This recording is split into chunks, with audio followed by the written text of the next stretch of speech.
Podcast Network Asia.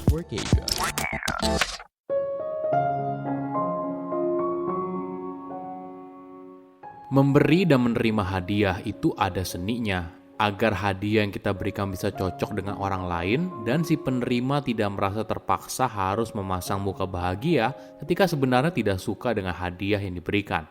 Halo semuanya, nama saya Michael. Selamat datang di podcast saya, Sikutu Buku. Kali ini saya akan bahas soal fenomena memberi dan menerima hadiah. Sudah mau akhir tahun nih. Mungkin bagi beberapa orang, momen ini seringkali menjadi momen untuk bertukar hadiah. Atau biasanya kita menerima hadiah saat ulang tahun dan sebaliknya. Tradisi ini boleh dibilang sudah mengakar sepanjang peradaban manusia. Hadiah seringkali dilihat sebagai sebuah gestur cinta, penghargaan, atau usaha untuk mengambil hati orang lain. Namun menariknya, menerima dan memberikan hadiah tidak selamanya indah.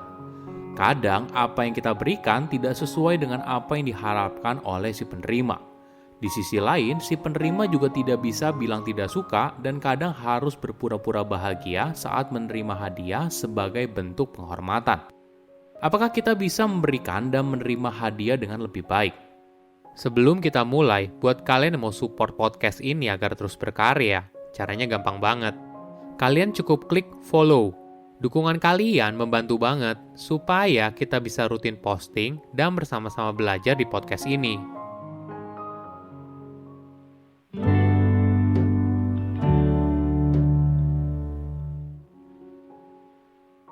Ada sebuah cerita pendek yang menarik. Suatu hari ada sepasang suami istri muda yang sedang mengalami dilema. Waktu sudah mendekati Natal dan masing-masing dari mereka tidak punya uang yang cukup untuk membelikan hadiah kepada pasangannya. Meskipun begitu, mereka punya keinginan besar untuk menyenangkan pasangannya dengan membelikan sebuah hadiah.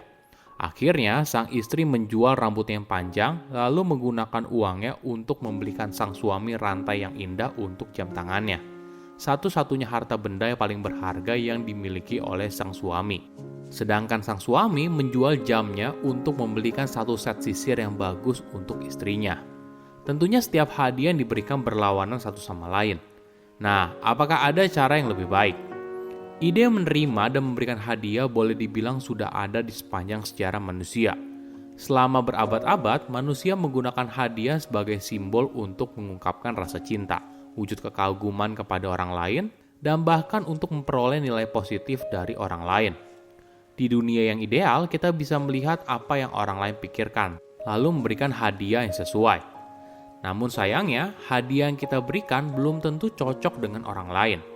Menariknya, fenomena memberi dan menerima hadiah tidak hanya sekedar bertukar rasa perhatian, tapi juga sebagai cara untuk menunjukkan siapa diri si pemberi. Kadang, momen pemberian hadiah tidak hanya disaksikan oleh si pemberi dan si penerima, tapi juga orang lain, entah oleh keluarga, teman, kerabat, dan sebagainya. Atau bahkan hadiah tersebut mungkin saja diposting di media sosial dan semakin banyak orang yang tahu. Hal ini tentunya menjadi sebuah tekanan bagi si pemberi untuk bisa memberikan sesuatu yang bernilai bagi si penerima kan? Misalnya begini, kamu melihat temanmu diberikan hadiah iPhone terbaru oleh pacarnya, bunga yang besar, dan diajak makan malam romantis.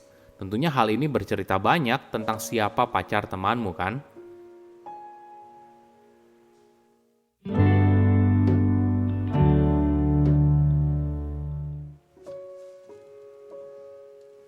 Di banyak belahan negara di dunia, tradisi memberi dan menerima hadiah mungkin merupakan sesuatu yang umum. Kita menerima hadiah saat ulang tahun, Natal, dan sebagainya. Ketika menerima sebuah hadiah, tentunya hati kita senang kan? Tapi bayangkan ketika kamu membuka hadiah tersebut, ternyata hasilnya tidak sesuai ekspektasi. Hadiah itu tidak menarik dan tidak kamu butuhkan. Walaupun begitu, lingkungan sosial memaksa kamu untuk bahagia, tersenyum, dan mengucapkan terima kasih. Kenapa? Ketika kita mengatakan dengan jujur hadiah itu tidak cocok, maka kita berpotensi menyakiti perasaan orang lain. Kita bahkan mungkin saja dianggap tidak tahu terima kasih. Namun perlu dipahami, ketika kamu mendapatkan sebuah hadiah yang buruk, mungkin saja itu merupakan tanda orang yang memberikannya tidak terlalu memperdulikan apa yang kamu rasakan. Yang penting memberikan hadiah. Hal ini diperparah ketika kamu jadi punya kewajiban tidak tertulis untuk memberikan hadiah kepada orang itu sebagai balas jasanya. Ada sebuah riset yang menarik. Peneliti berargumen apabila kamu punya uang 1 juta dan menghabiskannya untuk dirimu sendiri, maka kemungkinan kamu mendapatkan nilai yang sesuai dengan uang yang kamu keluarkan tentunya sangat besar kan? Karena kamu tahu apa yang kamu sukai dan apa yang membuat kamu bahagia. Namun, jika orang lain dengan uang yang sama yaitu 1 juta rupiah berusaha membelikan kamu sebuah hadiah, maka kemungkinan besar hal itu sesuai dengan preferensi kamu tentunya lebih kecil kan? Mungkin ini saatnya buat kita berpikir ulang tentang cara untuk memberikan hadiah kepada orang lain.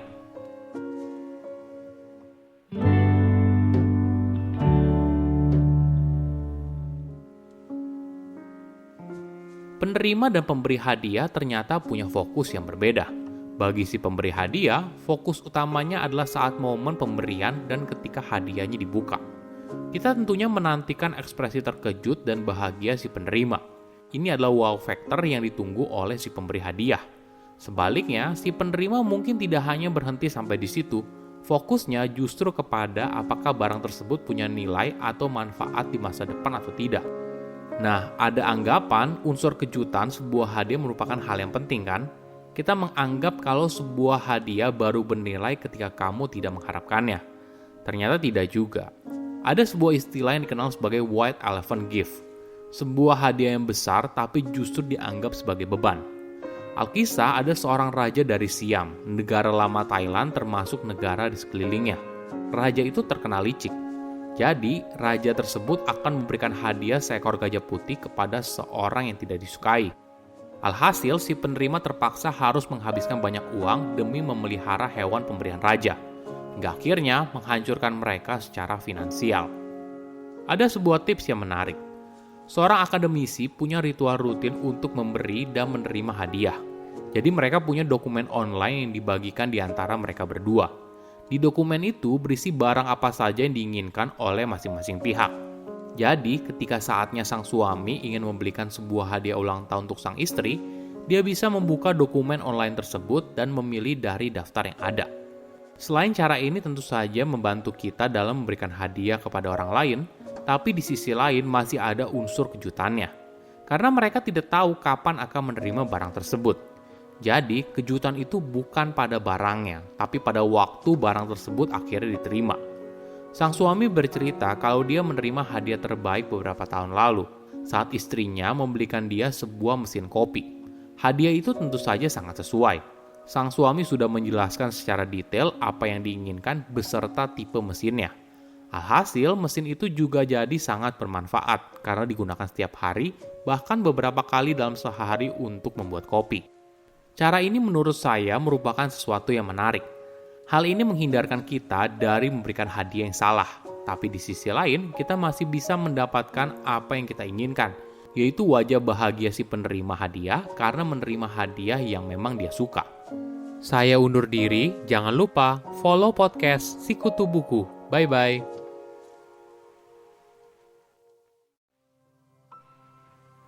Pandangan dan opini yang disampaikan oleh kreator podcast, host, dan tamu tidak mencerminkan kebijakan resmi dan bagian dari podcast Network Asia. Setiap konten yang disampaikan mereka di dalam podcast adalah opini mereka sendiri dan tidak bermaksud untuk merugikan agama, grup etnik, perkumpulan, organisasi, perusahaan, perorangan, atau siapapun dan apapun.